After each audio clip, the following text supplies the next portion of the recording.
Many people these days would rather download music illegally than actually buying it. More than 96.8 million illegally downloaded music were recorded in just 6 months. What happens to the artists? Does it have a big effect on them? Here we'll ask several individuals on what their opinion on this subject is. The issue of artists not receiving money for illegal downloads is actually sort of a tricky or false statement, because artists usually do not receive any monies off most downloads, and to a large degree the artist never really sees a lot of money from record sales in general.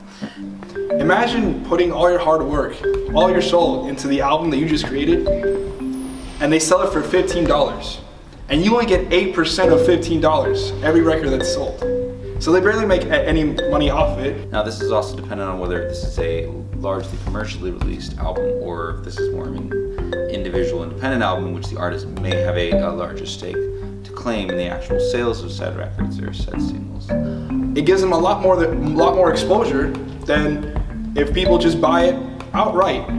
People will most likely torrent the artist's music than to actually buy it, because it's a lot easier for them and they don't have to pay any money.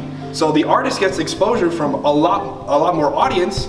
Therefore, the people who like their music go to their concerts and get merch and get all that, and they support the artist through that. Well, through a personal standpoint, I'm kind of for the torrenting or pirating of music, and it's basically the entire reason behind that is that it comes down to a constitutional meaning, and that is the freedom of expression, and to some sort of way the freedom of speech, and that would come through the sharing of files through torrenting, as it's known on the internet nowadays.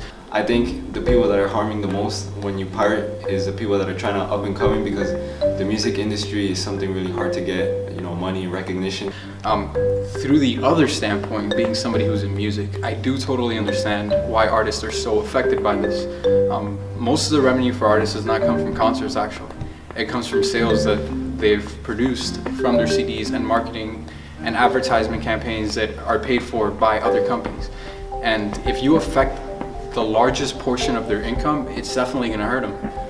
And even if the record deals that they have gets most of the money, if you don't pirate it, the record deals see that they're buying music, so they give them more exposure, and that helps them a lot. So that is one of the reasons that I'm against pirating. But for the famous musicians, it really doesn't even matter. As far as illegally downloading, sharing was something that happened before the internet went on. People used to trade mixtapes and audio tapes that people would make copies for their friends. So it's not really a new practice. So it's detrimental to the artist, but as somebody who's in music myself, I am willing to accept those risks, mostly because I value freedom of speech well over income. So I'm all in favor of torrenting music. I guess it's hard to say, because I can see validity in both sides of the argument, I guess.